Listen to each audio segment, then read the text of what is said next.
পহেলগাঁওয়ের জঙ্গি হামলার পর সিন্ধু জল চুক্তি বাতিল করেছে ভারত। পাকিস্তানি নাগরিকদের ভারত ছেড়ে যাওয়ার কথাও বলা হয়েছিল।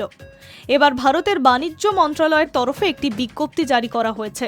ভারত তাৎক্ষণিকভাবে পাকিস্তান থেকে সকল পণ্য প্রত্যক্ষ বা পরোক্ষভাবে আমদানি নিষেধ করেছে। 2023-এর বৈদেশিক বাণিজ্যিক নীতিতে একটি সংশোধন করে জানানো হয়েছে, পরবর্তী নির্দেশ না দেওয়া পর্যন্ত পাকিস্তানে উৎপন্ন বা রপ্তানি করা সমস্ত পণ্যের প্রত্যক্ষ বা পরোক্ষ আমদানি বা পরিবহন তাৎক্ষণিকভাবে নিষেধ করা হয়েছে। কেন্দ্রীয় বাণিজ্য মন্ত্রকের তরফে 2রা মে একটি বিজ্ঞপ্তি প্রকাশ করা হয়েছে।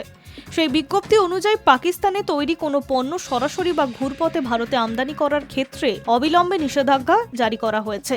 পরবর্তী নির্দেশিকা জারি করা না পর্যন্ত কার্যকর এটাই থাকবে।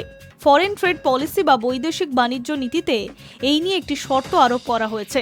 বিজ্ঞপ্তিতে director general of foreign trade জানান, দেশ তথা দেশবাসীর নিরাপত্তা এবং সরকারি নীতির স্বার্থে এই সিদ্ধান্ত নেওয়া হয়েছে।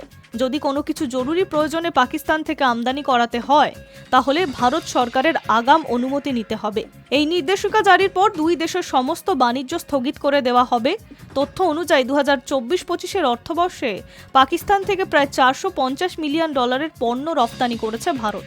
অন্যদিকে এই দেশের পাকিস্তানি পণ্য আমদানি হয়েছে $42 মিলিয়ন। চলতি অর্থবর্ষে এপ্রিল থেকে জানুয়ারি মাসের পাকিস্তান থেকে ফল, বাদাম, বেশ কিছু তৈলবীজ, ঔষধ গাছি এবং জৈব কেমিক্যাল আমদানি করে ভারত।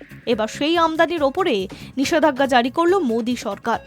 উল্লেখ্য, কাশ্মীরের পহেলগাঁওয়ে জঙ্গি হামলায় 26 জনের মৃত্যুর পর কড়া অবস্থান নেয় ভারত। গত সপ্তাহে বুধবার সন্ধ্যায় দিল্লিতে প্রধানমন্ত্রী নরেন্দ্র মোদীর বাসভবনে কেন্দ্রীয় মন্ত্রিসভা নিরাপত্তা সংক্রান্ত কমিটির একটি জরুরি বৈঠক হয়। সেখানেই জলচুক্তি বাতিল থেকে শুরু করে সীমান্তে নিষেধাজ্ঞা, ভিসা বাতিল সহ পাকিস্তানের বিরুদ্ধে 5টি গুরুত্বপূর্ণ কূটনৈতিক সিদ্ধান্ত নিয়েছিল ভারত। এটা তার মধ্যে একটা, এমনটাই মনে করছে বিশেষজ্ঞরা।